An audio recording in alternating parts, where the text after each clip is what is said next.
Bismillahirrahmanirrahim. Assalamualaikum warahmatullahi wabarakatuh. Perkenalkan, di sini Yayang Putri Selpiah dengan NIM 200110049. Saya akan menjelaskan sedikit tentang riset operasional di bidang pertanian dengan contoh kasusnya.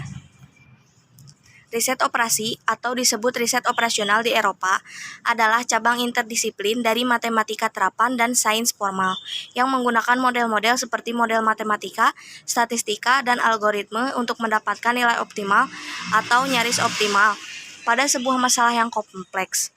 Riset operasi biasanya digunakan untuk mencari nilai maksimal, yaitu profit, performa lini, perakitan, hasil panen, bandwidth, dan lain-lain. Atau nilai minimal, yaitu kerugian, resiko, biaya, dan lain-lain. Dari sebuah fungsi objektif, riset operasi bertujuan membantu manajemen mendapatkan tujuannya melalui proses ilmiah. Masalah yang timbul dalam dunia pertanian yang memiliki masalah mengenai lahan, pupuk, maupun benih yang diharapkan dapat memiliki keuntungan sehingga diperlukan pemecahan masalah untuk meminimalisir kesalahan. Berikut contoh kasus dalam dunia pertanian yang memerlukan penyelesaian metode riset operasi. Contoh kasusnya yaitu seorang petani memiliki lahan pertanian yang akan ditanami tembakau dan kedelai seluas maksimal 150 hektar. Setiap hektar tembakau butuh 100 jam tenaga kerja dan untuk kedelai butuh 200 jam. Kemampuan penyediaan jam kerja sama dengan musim panen maksimum 16.000 jam. Untuk memenuhi kebutuhan tembakau, maka lahan harus ditanami tembakau minimal 20 hektar. Setiap hektar tembakau keuntungannya 75.000 dan kedelai Rp25.000.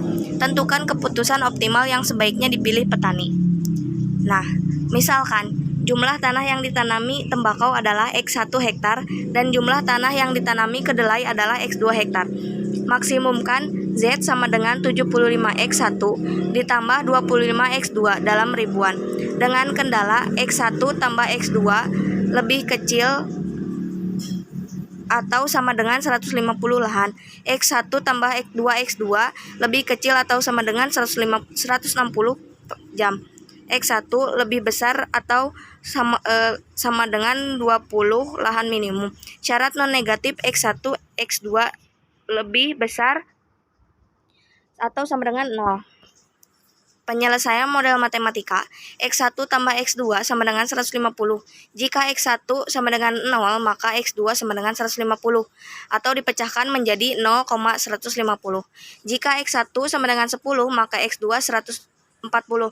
Jika dipecahkan menjadi 10,140. Periksa titik 0,0. Maka X1 tambah X2 lebih kecil atau sama dengan 150. 0 tambah 0 lebih kecil atau sama dengan 150. 0 lebih kecil atau sama dengan 150 benar. X1 tambah 2X2 sama dengan 160. Jika X1 sama dengan 0, maka X2 sama dengan 80 atau dipecahkan menjadi 0,80. Jika X2 sama dengan 20, maka X1 sama dengan 120. Jika dipecahkan akan menjadi 120,20. Periksa titik 0,0. Maka X1 tambah 2X2 lebih kecil atau sama dengan 160. 0 tambah 0 lebih kecil atau sama dengan 160. 0 lebih kecil atau sama dengan 160 benar. Penyelesaian model matematika, X1 sama dengan 20. Jika dipecahkan akan menjadi 20,0 dan 20,10. Periksa titik 10,0. Maka X1 lebih besar atau sama dengan 20. 10 lebih besar atau sama dengan 20 salah. Syarat non-negatif X1, X2 lebih besar atau sama dengan 0. X1 sama dengan 0 dan X2 sama dengan 0. Nah, di sini ada diagram dari program linear. Bisa dilihat contohnya di gambar seperti ini.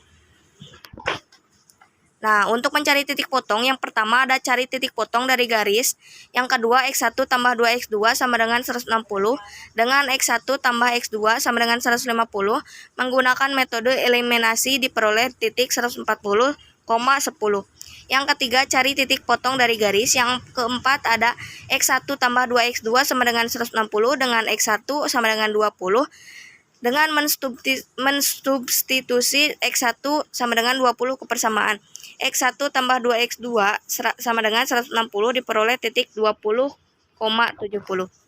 Nah, di sini ada nilai Z dari titik ekstrim. Bisa dilihat dari tabel di gambar tersebut.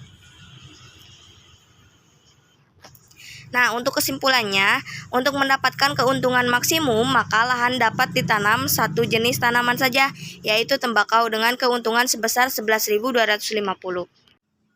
Baik, terima kasih. Itu saja yang dapat saya sampaikan. Selebihnya, mohon maaf bila ada kekurangan. Wassalamualaikum warahmatullahi wabarakatuh.